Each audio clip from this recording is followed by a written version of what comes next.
Do you want your team to take a big swing in the first round of the 2024 NHL Draft? Well, there's no bigger swing, in more ways than one, than Dean Letourneau.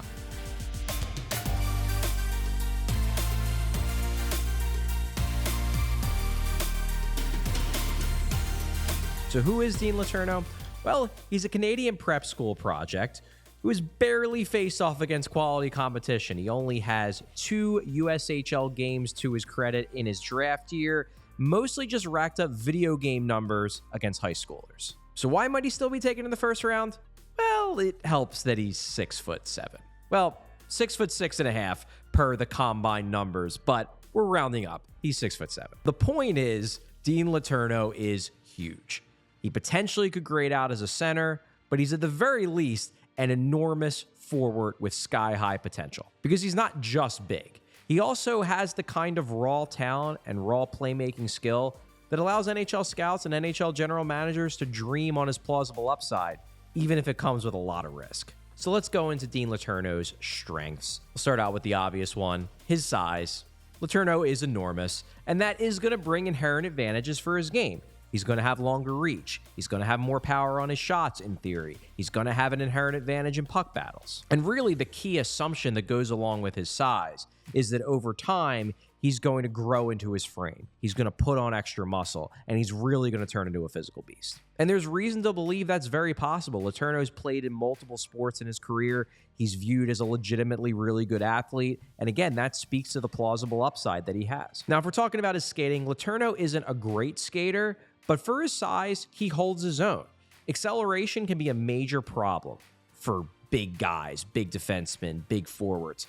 But Letourneau gets going pretty quick, and he has a legitimate burst. Letourneau's shooting ability also looks like it has the potential to be plus. Now, it's hard to judge when most of his games came against high schoolers. But you watch the quality of his shot when you're watching him on tape, when scouts see him in person, and basically what I've heard is that everybody comes away thinking he should be able to score at the NHL level. Also, and I think this is what gets scouts really excited about Letourneau's plausible upside, he does seem to embrace a legitimate power style of play. Look, at the high school level, he's basically impossible to handle on the forecheck, and he really does embrace the fact that he's just bigger and stronger than everyone else and takes advantage of that size on pretty much every shift. Now, it's easy for him to do that against high schoolers, to be clear, but he doesn't have a finesse mentality. He plays with the mentality that he can win battles and he can outmuscle you.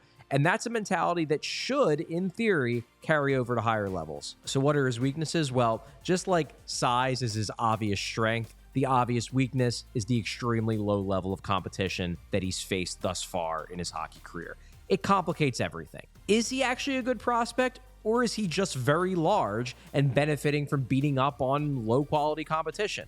It's really impossible to answer right now. There's also the red flag that in those 2 USHL games that he did play, Letourneau really didn't stand out. Look, it's a small sample, but it wasn't the best sign. He played a pretty passive game and didn't take advantage of his size, which was still enormous in comparison to everyone else on the ice. He didn't take advantage of his size at the USHL level the way he did against high schoolers, and that's a bit of a concern. Another potential weakness in his game, and again, the hope from his fans is that he'll get better at this as he gets older, grows into his body. But in the here and now, it's a concern. His puck handling, right now, it's a bit inconsistent. He does flash high-end puck skills at times, but he's turnover prone, and he's not necessarily a dynamic puck handler, even at the high school level. Now, going back to his skating for a second, Letourneau is a fine skater for his size, yes, but I would say he's probably a mediocre skater on the whole. He doesn't have a dynamic gear. He's just not the kind of guy who's going to blow past defensemen at the pro level, probably not even at the college level, which is what's up next for him. And then finally, the developmental timeline for Dean Letourneau is quite long. This isn't a kid who's going to be ready to make the jump to the NHL level in the next couple years. It's going to take more than a few years for him to be ready.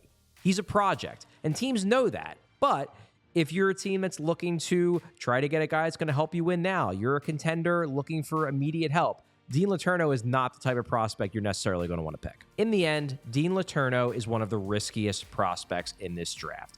His lack of experience against top-tier competition, it makes his upside, his ultimate upside, pretty much impossible to accurately project. But his size and his raw physical tools, they're undeniably tantalizing. Look, Letourneau could bust out and maybe not even earn an NHL contract. That's a legitimately plausible outcome. His floor is lower than most of the other guys that are going to go in the first round. But he could also prove to be the next Tage Thompson. He could be a dominant physical center at the NHL level, the rare 6'6" dominant 1C that teams desperately want. He has that plausible upside. He has star-level upside. In the end, Dean Letourneau is the epitome of a high-risk, high-reward prospect. We